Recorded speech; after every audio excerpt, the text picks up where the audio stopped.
घर का माहौल अब पहले जैसा बिल्कुल नहीं रहा। जहां कभी हंसी, अपनापन और सुकून था, वहां अब एक अजीब सी खामोशी और तनाव फैल चुका है। धैर्य इस बदलाव को साफ महसूस कर रहा है, लेकिन वो किसी से कुछ कह नहीं पा रहा। उसे लगने लगा है कि जैसे धीरे धीरे सब कुछ उसके हाथ से फिसलता जा रहा है। रिश्ते, भरोसा और सबसे बढ़कर उसका अपना सुकून। हर गुजरते दिन के साथ धैर्य के मन में बेचैनी बढ़ती जा रही है। उसे ऐसा महसूस होने लगा है कि इस घर में उसकी जगह पहले जैसी नहीं रही। लोग उसके पास होते हुए भी कहीं दूर जा चुके हैं और ये दूरी उसे अंदर ही अंदर तोड़ रही है।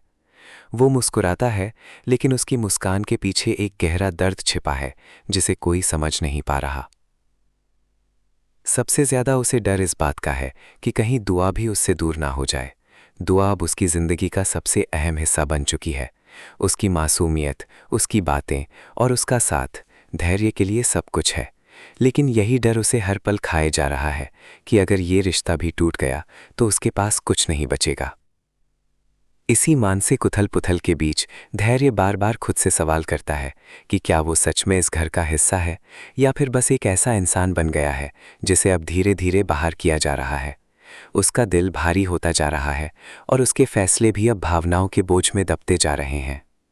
इसी दर्द और डर के बीच एक बड़ा मोड़ उसकी जिंदगी को हिला देने वाला है, क्योंकि अब धैर्य ऐसा कदम उठाने वाला है जिसकी किसी ने कल्पना भी नहीं की थी। धैर्य के अंदर चल रही बेचैनी अब धीरे धीरे एक खतरनाक फैसले का रूप लेने लगी है। वो जितना सोचने की कोशिश करता है कि सब ठीक हो जाएगा, उतना ही उसके दिल में डर और गहराता चला जाता है। घर की हर दीवार, हर कोना अब उसे अपने खिलाफ सा महसूस होने लगा है। जहां कभी अपनापन था, अब वहीं उसे एक अनजाना सा बोझ महसूस होता है। उसे लगने लगता है कि शायद उसकी मौजूदगी ही अब इस घर में किसी को खलने लगी है, और यही सोच उसे अंदर से तोड़ती जा रही है। धैर्य कई बार अकेले में बैठकर पुरानी यादों को याद करता है। वो पल जब सब उसके साथ थे, जब हर बात में उसका महत्व था, जब वो खुद को इस परिवार का मजबूत हिस्सा समझता था। लेकिन अब वही यादें उसे और ज्यादा दर्द देने लगी हैं। हर याद के साथ उसका भरोसा और ज्यादा टूटता जाता है, और वो खुद को एक ऐसे मोड़ पर खड़ा पाता है जहां उसे कोई रास्ता साफ दिखाई नहीं देता। इसी उलझन में धैर्य के मन में एक ख्याल बार बार आने लगता है। क्या उसे ये घर छोड़ देना चाहिए? क्या उसकी मौजूदगी सच में सबके लिए परेशानी बन चुकी है? ये सवाल उसे अंदर तक झकझोर देता है। वो किसी से कुछ कह भी नहीं पाता, क्योंकि उसे लगता है कि अगर उसने अपनी भावनाएं जाहिर की तो शायद हालात और बिगड़ जाएंगे। इसलिए वो चुपचाप सब सहता रहता है, लेकिन अंदर ही अंदर टूटता चला जाता है। सबसे बड़ा डर अब उसके दिल में यही है कि कहीं दुआ भी उससे दूर ना हो जाए। दुआ का नाम आते ही उसका दिल और भारी हो जाता है। वो सोचता है कि अगर उसने ये घर छोड़ दिया तो क्या दुआ उसे भूल पाएगी?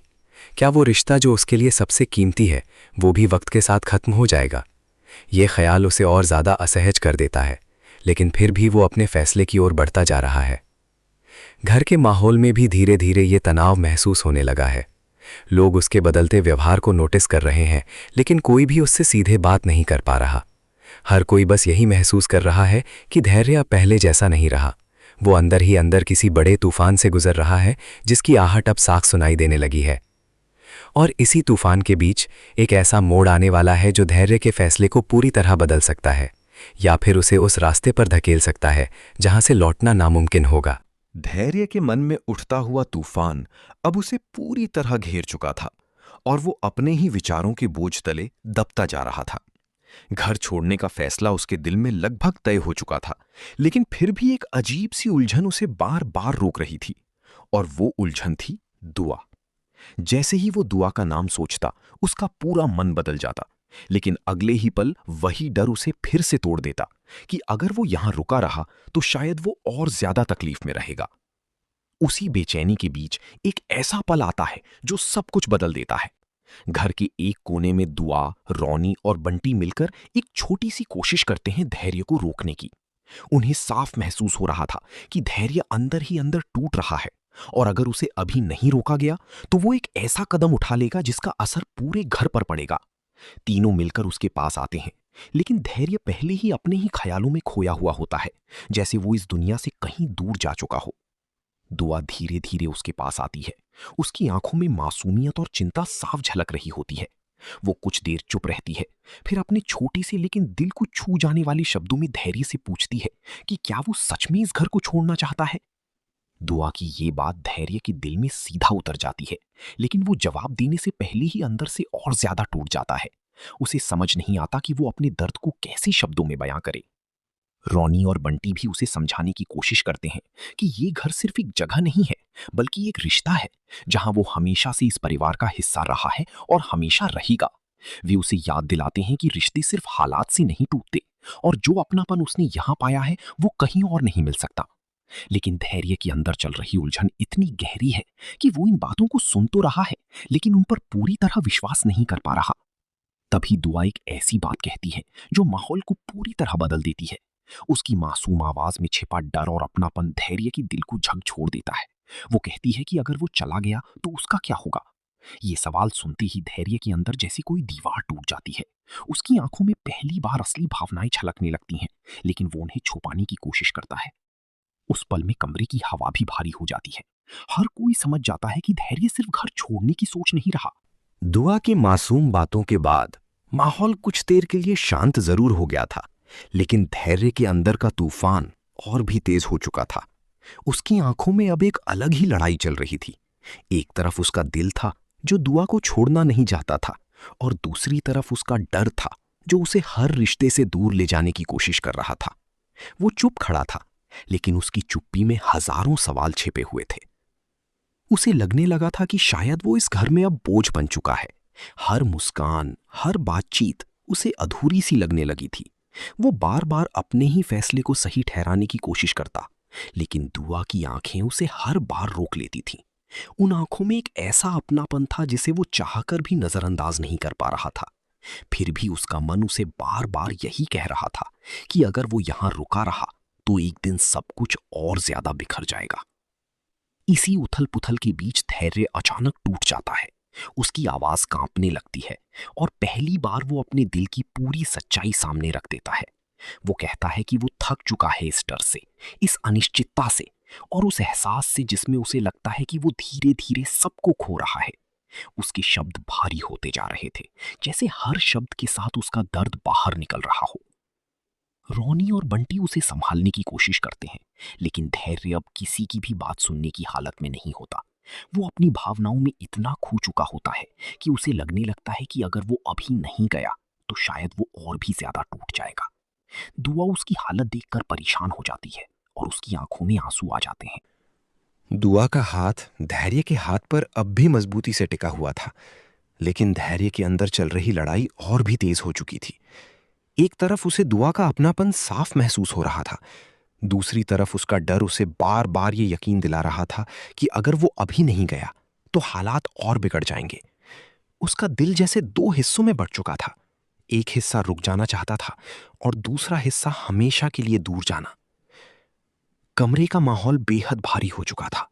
रॉनी और बंटी दोनों चुप थे, क्योंकि उन्हें समझ नहीं आ रहा था कि इस स्थिति में क्या कहा जाए।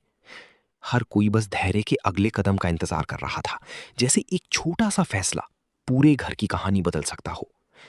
दुआ की आंखों में डर साफ दिखाई दे रहा था, लेकिन उसकी उम्मीद अब भी बाकी थी। वो चाहती थी कि धैर्य रुक जाए, कि वो इस घर को छोड़कर कभी न जाए। धैर्य धीरे धीरे अपनी पकड़ से खुद को छुड़ाने की कोशिश करता है, लेकिन दुआ की मासूमियत उसे हर बार रोक देती है।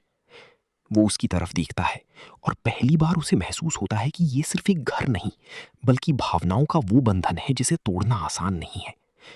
फिर भी उसका डर उसे बार बार ये याद दिला रहा था कि अगर वो रुका रहा तो कहीं वो खुद को और ज्यादा खो ना दे। इसी संघर्ष के बीच धैर्य अचानक एक कदम पीछे हट जाता है। ये छोटा सा कदम पूरे माहौल को हिला देता है। दुआ की आंखों में तुरंत डर और बढ़ जाता है, क्योंकि उसे लगता है कि शायद धैर्य अब सच में चला जाएगा। रॉनी और बंटी भी एक दूसरे को देखते हैं, क्योंकि उन्हें भी एहसास हो जाता है कि ये पल अब किसी बड़े फैसले की तरफ बढ़ रहा है। कमरे में छाया हुआ सन्नाटा अब किसी तूफान से कम नहीं था।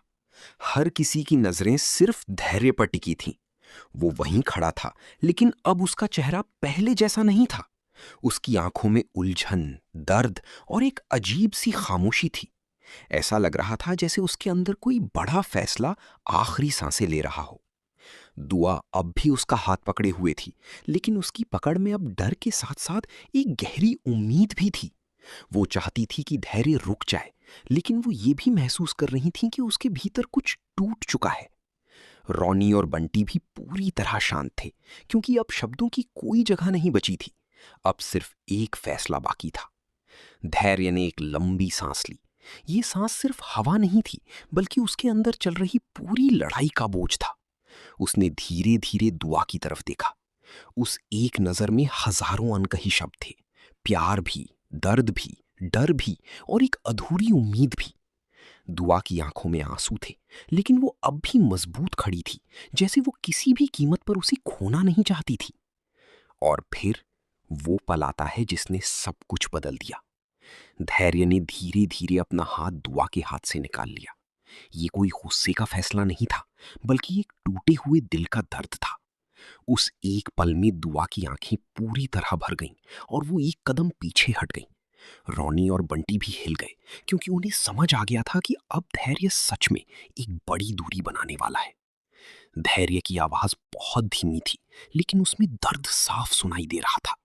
उसने कहा कि शायद उसे जाना ही सही रहेगा, क्योंकि कभी कभी दूर जाना ही सबसे बड़ा प्यार होता है, चाहे वो कितना भी दर्द क्यों ना दे।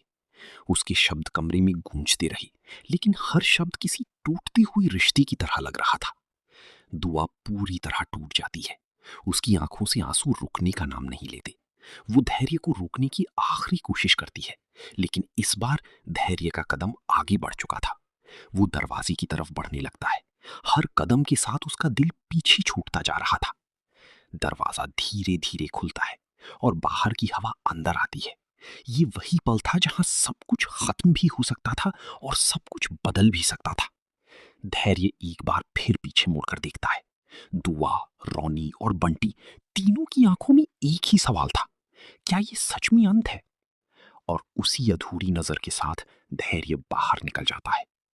लेकिन कहानी यहीं खत्म नहीं होती, क्योंकि असली सवाल अब ये है कि क्या ये दूरी हमेशा के लिए है, या फिर किस्मत एक बार फिर इन्हें आमने सामने लाने वाली है।